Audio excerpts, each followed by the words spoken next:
Welcome to another episode of Geeks Keep You Running. This is Season 2, Episode 6, and today we're going to be talking about the top 10 cybersecurity tips for your business. As always, Geeks Keep You Running is brought to you each and every week by Piedmont Technical Experts, where they keep you running.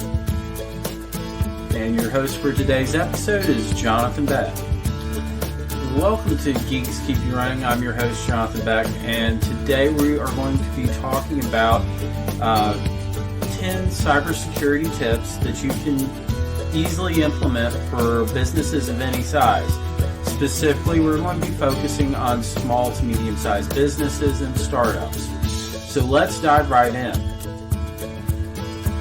So our first tip today is to be running an MDR solution. MDR stands for Managed Detection and Response. Basically, it is a platform that is managed by a 24/7, 365 NOC-style data center. And basically what it's going to do is it's going to pull data from all your cybersecurity initiatives and correlate that data together so that if there is an incident that you may not recognize through one program, they may see events in other platforms and bring it all together and be able to tell you what is specifically going on and what the remediation steps are for it. So MDR is going to give you a holistic protection view of your environment. Next, from an antivirus standpoint, we really need to move away from traditional antivirus and endpoint protection programs and move to endpoint detection and response programs. These are AI-driven solutions that look at behavior instead of needing to know specifically what a virus is called or what files to be looking for, which is how a definition file works in endpoint protection or a traditional antivirus. EDR is looking for a program that's trying to encrypt files or is trying to disable the EDR solution. It's going to recognize that as a bad actor, and it's going to block that behavior. So EDR is going to give you a much more robust cybersecurity protection than a traditional antivirus. Our next tip is specifically for those businesses that operate a brick and mortar storefront or facility. We want to harden that facility to prevent bad actors and cyber criminals from getting in. So we want to put in a good enterprise-grade firewall. So what makes a firewall enterprise-grade? It's going to have additional services on the firewall that you're not going to typically get from a firewall or router that you get from your ISP. It's going to include things like antivirus. So it's actually going to be looking for viruses before that traffic actually makes it to your PC and your EDR program. Number 2, it's going to include a GeoIP filter. That GeoIP filter is going to block traffic from known bad actor countries. So if you don't do business with people, say in North Korea, for instance, you don't want to allow traffic from North Korea to enter into your network. You're also going to want a firewall that can do things like do spyware scanning, botnet scanning, do intrusion prevention or intrusion detection services. And those are the types of things that make a firewall enterprise grade. Our next few tips center around passwords. Number 1, you want to have a password policy, either in something that is enforced through technology or is at least an HR policy that says you're going to change your password every so many months, that you're going to have a complex password and you want to have these characteristics that make it complex, that you're not going to store your passwords under your keyboard, under your laptop, or in your pin drawer, or on a post-it note stuck to your monitor. Having these policies documented is important so that as you bring on new employees, that they know from the beginning that they are responsible for taking care of their cybersecurity and what you expect out of it. More and more of our work is done online, and more of our work is done through other people's websites, whether it is a specific product like Office 365 or Google Workspace or Adobe Creative Cloud. All these programs operate within the internet, and each one of these websites, to best protect our environment and our intellectual property, we need to have unique passwords for every site that we log into. Really quick, it's going to add up to a lot of passwords, and if you're following a good password policy, they're all going to be complex, they're all going to be long, they're all going to be hard to guess. You know what? That makes it hard to remember. So tip 5 is we recommend that everyone use Password Manager. Now, we don't recommend that you use password managers built directly into a web browser like Edge or Chrome.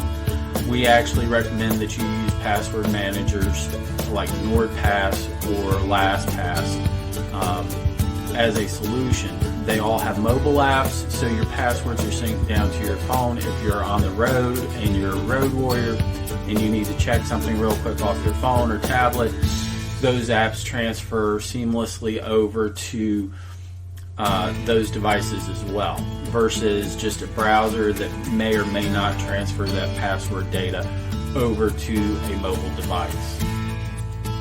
Now, in several episodes where we've talked about password protection, we always follow it up with multi-factor authentication. The truth is that any password, no matter how long it is or how complex it is, it's only a matter of time before it potentially can get compromised. That's why we do things like we want long passwords, because it's going to take longer to get to that correct combination for a password cracking tool to crack the password. The other piece of that puzzle is we change it so it resets that clock for how long it takes to compromise the password. Even with those protections in place, it's not to say that your password can't be cracked. That's where multi-factor authentication comes into play. That's going to involve, say, an app on your phone or tablet that basically holds a 6-digit code or does some kind of authentication push to that device. And when you sign in with your username and password, basically you get a push to your phone, or it asks you for a code off your phone. You put that code in, and then you're allowed in. The nice piece about this is that this multi-factor authentication, that code or that push is only valid for a certain period of time before it expires. So if someone hacks your password, they're going to really need you to do something in order to give them access to the system. And if you weren't signing in, you know not to approve that specific request. So that's where multi-factor authentication really secures your accounts down.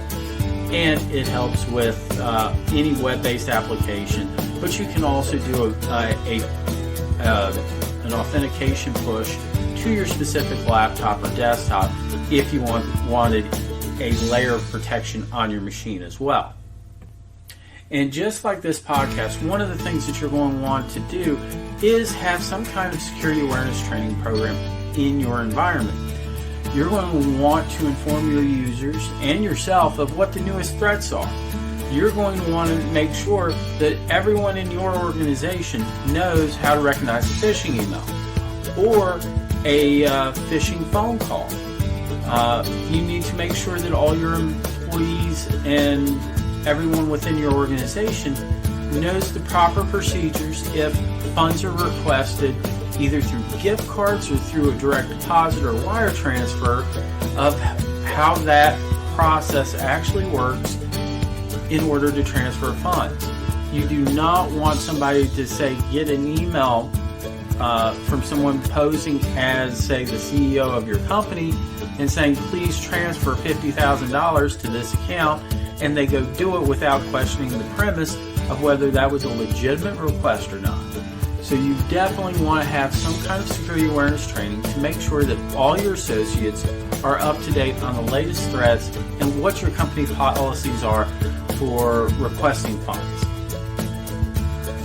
Alright, our 8th tip for today is we always recommend our clients have advanced threat protection on their email system. This would be something that sits in front of, say, your Office 365 or Google Workspace environment.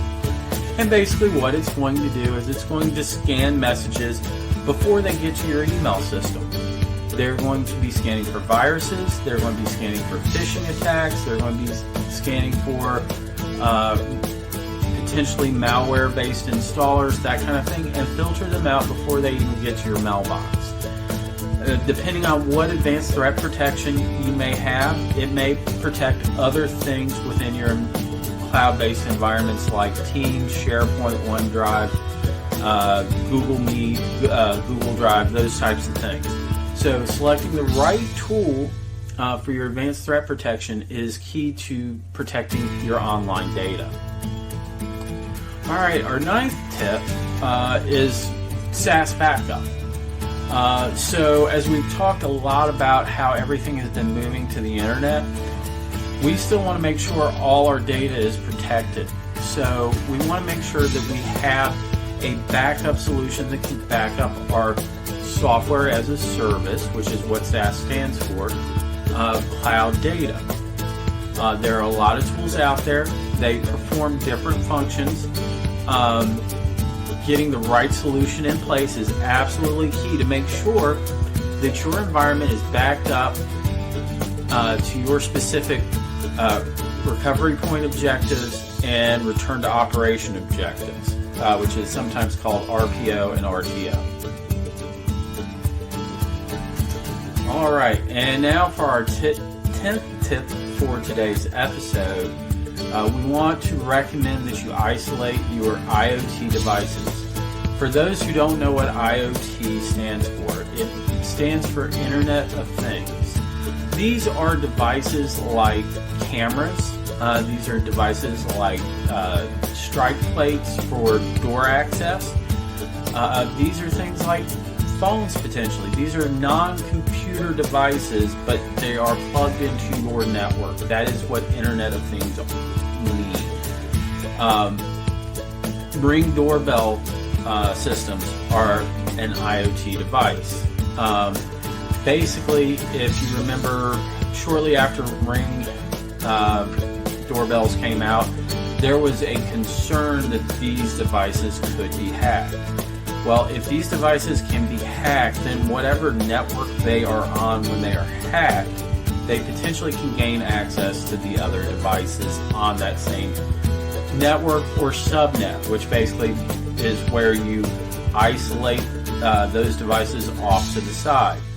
So if all your IoT devices are off on one network and all your computer data with your financial information or your intellectual property is on another network, the two are not going to talk to each other. Therefore, you're isolating your business traffic and your IoT traffic, and you're protecting yourself. We do have a few listener-submitted questions. The first one that I'm bringing up is cybercrime a concern for small businesses? So, on average, we get a large variance in cybercrime as it relates to small businesses, because not all businesses are going to report a cyber incident. Not all small businesses are going to make a claim against their cyber liability insurance plan. So based on the numbers that we do have, it is approximately 1/3 of all cybercrime happens in the SMB market.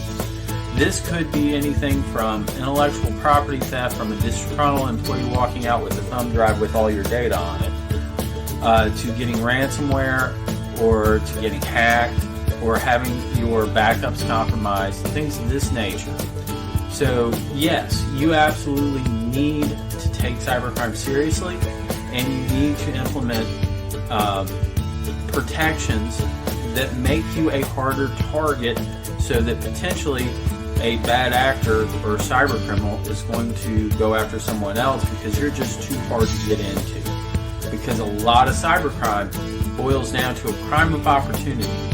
They cast a wide net across the internet and they just pull in whatever they can. A bunch of small fish is sometimes better than the time and cost of going after one big fish. So a lot of times I get asked, how much should someone spend on their cybersecurity? I'm also told a lot of times that cybersecurity is expensive.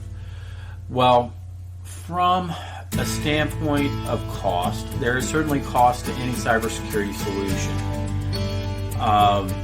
But it doesn't have to break the bank. Cybersecurity can be as much or as little as you basically want to spend on it. Typically, what I tell people is they should calculate how much money they would potentially lose if they were down for an entire day because they got ransomware or something like that. So basically there's a formula, and there are calculators on the internet that can help generate some of these numbers for you. But basically it's the actual cost of being down of what you didn't sell, plus lost productivity for all your employees because you're having to pay these people to basically sit around and do nothing. Plus the cost of lost business that you're not going to get back because you got compromised, and the cost of cleanup. So if you calculate that out for one day, that number equals what I typically say is a good starting budget for cybersecurity.